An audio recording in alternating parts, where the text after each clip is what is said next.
In this video, I'm going to talk to you about something that many people feel very uncomfortable about, namely the outsourcing. By the way, as we were preparing for those videos, Rick was joking that, look, do what you do best, outsource the rest, right? Thank you, Rick. This is pretty cool. And it makes sense, right? It tells you the full story, because what's the point of focusing on everything with equal effort? And of course, we did 80-20 analysis. Now you know what are some of those crucial tasks in your life. But what about the 80 category? What about those 10 or 15 or 20 tasks that are not that important, they're not crucial, but they have to be done? And you know what? You don't enjoy doing them. So the question is, why would you perform those tasks yourself? Now, I feel like it's much better to outsource those. Now, many people would say, well, but I can't afford outsourcing. And you see, of course, some people really cannot afford outsourcing, but in the vast majority of cases, they can afford it. It's totally fine. They just have the limiting belief that it has to be extremely expensive. But you have to think about money in terms of, not just how much you spend, but how much time you reclaim and how much that time is worth to you. So quick example, let's say that you're a lawyer and you make, $120 per hour, and you have to cut the grass in front of your house. Now, would you rather do it yourself and spend 5 hours doing it, if you don't even enjoy doing it? Or is it better to reclaim that time, pay someone $5 per hour or $10 per hour, whatever it is, so they cut the grass for you, so you can take those 5 hours and either spend some of that time with your family and friends, perhaps spend some of that time working and generating $120 worth of value per hour. I mean, it makes sense, right? So in fact, by paying somebody to cut your grass, you are making money. And I know it sounds counterintuitive, but when you wrap your head around it, you realize that this is the way all the businesses are made, right? Somebody comes up with an idea, they start building a company, and then essentially they start delegating certain tasks to other people so they can focus on the important things, on the strategy of the company. And this is how you become a millionaire and eventually a billionaire, right? When you talk to Richard Branson, he doesn't have any idea what any of his 300 plus companies are exactly doing in this very moment. He doesn't have to put off all of those small fires because he has people doing it for him, right? So really think about this concept. Now, you may be thinking, cool, I want to outsource some of those activities. How do I do it? I've got no idea. I've never done it. It seems difficult. I don't want to screw it up. I don't want to make any mistakes. Look, it's actually very simple. There are platforms out there that are tested, that are legit. One of them is freelancer.com. Another one is upwork.com. Now, those platforms, I'm going to link them up, by the way. Those platforms are really good for outsourcing those medium tasks, right? Somebody who needs someone to work for you maybe for 5 to 10 hours, maybe up to 20 hours per week.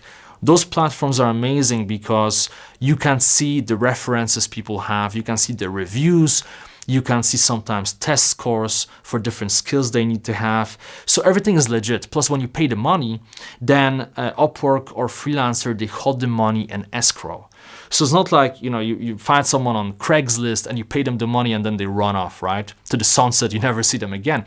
The money is being held in escrow and it's only released to the person working for you once they finish the project. And that's important because this essentially makes you feel safe, right? There is no risk. Another platform that I really recommend, especially for those small tasks like editing, 5 pictures and you need it for the next 5 hours, is Fiverr.com. Now, Fiverr, as the name says, you can literally pay somebody as little as $5 per task. And the cool thing is that there's so much competition out there that it's easy to find people who are very reliable. Like literally I had situations where I needed thumbnails for my YouTube videos and I just post the job posting and I say, hey, I need 5 thumbnails for these videos. I find a person, bam, 3 hours later, it's done. Like literally it's done.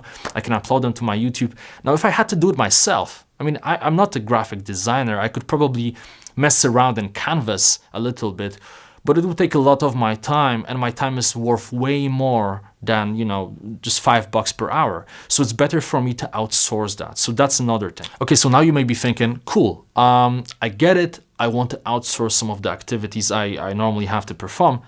How do I do it? I know the website. I want to go to Upwork or Freelancer, but how do I make sure that I get the right person? It's actually very simple. When you create a job listing, you gotta be specific, right? You have to explain everything in excruciating detail, because think about it. If you post a very generic job listing, for example, the title says, I need a graphic designer, and the description says, I need a new logo for my company. What's gonna happen is you will get hundreds, like literally hundreds of responses. Most of them will be canned, copy and paste, and that's it. How can you possibly filter that? How can you possibly find the right person to do the job? And besides, people applying for the job, they don't have any idea themselves if they're capable of delivering what you want, because they don't know the specifics of the job. So you're wasting your time and their time. Instead, what you gotta do is you gotta ask yourself exactly who do I need and what type of job I need that person to perform. And then as you are adding the details, whoever is reading the listing, they will see, oh, you know what, I'm not that familiar with this. I wouldn't want to risk a bad review. I'm not gonna take that job, right? So it's better because not everyone applies. Another trick that I would like to use, it's actually super powerful. I want you to ask a specific question somewhere within a job listing. Now, this question doesn't have to be sophisticated. It could be something as simple as, please, in under 50 words, describe where you see yourself 5 years from now. Or under 50 words, describe the favorite project you worked on in the last 2 years, something like that. The point of that question is it's going to tell you who actually read your listing, because you will notice that many people simply copy and paste whatever they post on their other job listings. And would you like to hire a person like that? Would you like to hire somebody who can't even take a minute to read your job description? Probably not, right? Not the best attention to detail. So just that one trick will filter through the candidates, because when you get, for example, 50 responses to your job listing, but only 10% of people answer that one specific question you put in there, that's going to tell you something about those candidates. Then you can shortlist them, you can see what they've got. And what I recommend you to do is, instead of hiring people for those big projects straight away, just test drive your employees. It's actually a great exercise in leadership to hire a bunch of people for those small projects, maybe a $20 project or $40 project, and see how you work with them. See how fast they respond, see how fast they deliver. And then if you enjoy working with someone, you give them a bigger project. And if you enjoy it, give them even a bigger one. And then at some point you may realize, you know what, I just want to hire that person over and over again. But don't make an assumption based on, whatever it is that they responded to your job listing. Make sure that you test, right? Hope this was helpful. If you have any more questions, let me know. I'm going to be making some bonus videos at some point. So if there's anything that's not clear, just pop a comment, let me know, and I'm going to see you in the next video.